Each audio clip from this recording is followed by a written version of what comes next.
बिस्मिल्लाहिर्रहमानिर्रहीम। अस्सलाम वालेकुम नाजरीन, मैं हूं इजाज़ भट्ट और आप देख रहे हैं WT न्यूज़। नाजरीन, 14 तारीख को यूनान के जनूबी साहिल पर एक कश्ती डूबी थी जिसमें सैकड़ों पाकिस्तानी शरीक थे, उस कश्ती में थे। बताया जाता है कि 400 या उससे ज़्यादा पाकिस्तानी उस कश्ती में सवार थे और वो कश्ती डूब गई। कश्ती 10 जून को चलती है तुर्की के साहिल से और 13 जून को यूनान के जनूबी साहिल के पास उससे तकरीबन 50 किलोमीटर दूरी के फासले पर कश्ती ख़राब हो जाती है, उसका इंजन ख़राब हो जाता है। तो 7 घंटे तक मुबैना तौर पे कश्ती वहाँ पे खड़ी रही और उसका अमला उसका इंजन ठीक करने की कोशिश करता रहा। 7 घंटे के बाद 13 जून की रात ये कश्ती दोबारा वहाँ से चलती है और थोड़ा ही टाइम गुजरने के बाद कश्ती एक बार फिर ख़राब हो जाती है और पानी के अंदर रुक जाती है। तो कश्ती के अंदर जो सवार लोग थे, कश्ती को 5वां दिन था और 5 दिनों का ही पानी और राशन वगैरह, ये लोग जो गैर कानूनी स्मगलिंग करते हैं, तुर्की से इटली का रास्ता अपनाते हैं, तो ये तकरीबन 4 से 5 रोज़ का ही खाना पीना या पानी वगैरह उसमें रखते हैं। तो इन लोगों के पास पानी ख़त्म हो गया। जो लोग ज़िंदा बच गए थे उस कश्ती में, उन लोगों का कहना है कि कुछ कोस्ट गार्ड की कश्तियाँ आईं, उन्होंने हमारी तरफ पानी फेंका।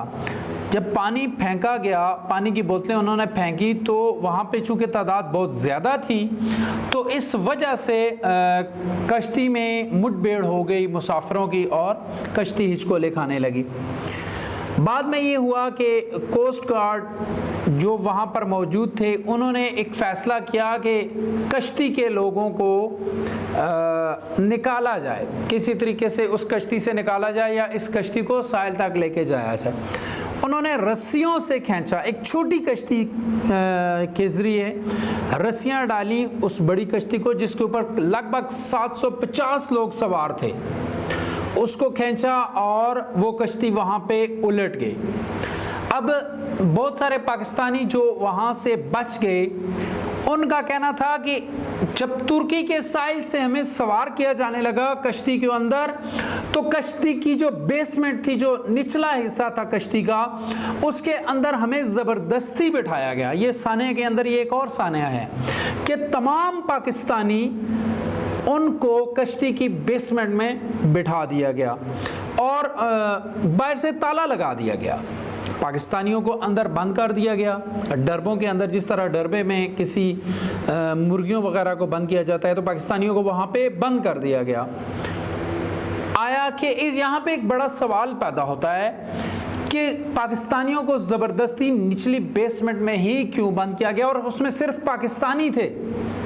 आया कहीं ऐसा तो नहीं, जो इंसानी स्मगलर्स हैं, ये जो एजेंट हैं, ये यहाँ से पाकिस्तानियों से पैसे तो पूरे ले रहे हैं, लेकिन आगे जो लोग हैं उनको पैसे कम दे रहे हैं और उनके साथ वो ये डील कर रहे हैं कि ठीक है ये पाकिस्तानी हैं, आपने इनको बेसमेंट में बिठाना है, आगे वो पैसे पूरे नहीं दे रहे, कम करके दे रहे हैं। तो इसका मतलब है कि पाकिस्तानियों के साथ यहाँ के ये एजेंट ज़्यादतियाँ कर रहे हैं वहाँ पे।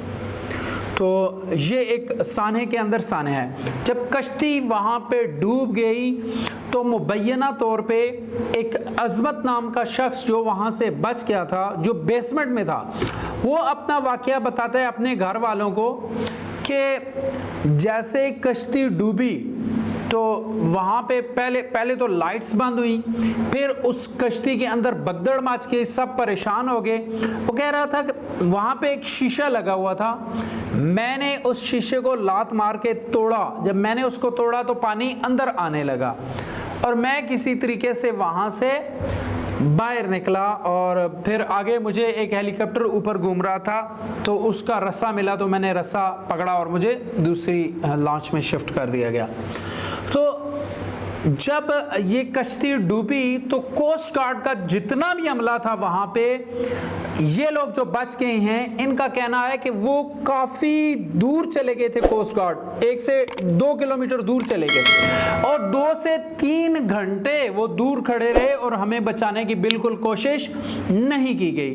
حالانکہ ایک ہیلی کاپٹر مبینہ طور پہ یونان کا وہاں پہ اوپر گھوم رہا تھا اور کوسٹ گارڈ بہت زیادہ تھے۔ اچھا، کوسٹ گارڈ کی ڈیوٹیز ہوتی ہیں اقوام متحدہ کے قوانین کے مطابق کہ سمندر کے اندر کسی قسم کا کوئی بھی حادثہ پیش آ جائے تو کوسٹ گارڈ کی ڈیوٹی ہوتی ہے کہ وہ ان لوگوں کو اس حادثے سے بچائے، ان کو ریسکیو کرے، لیکن کوسٹ گارڈ نے ایسا نہیں کیا۔ یہ بڑا سوالیہ نشان ہے کہ جب کشتی ڈوب رہی تھی، کشتی کو ڈبایا گیا یا خود ڈوبی، تو کوسٹ گارڈ 2 سے 3 گھنٹے وہ دور کھڑے ہو کر کیا کرتے رہے؟ انہوں نے فوراً ریسکیو کیوں نہیں کیا؟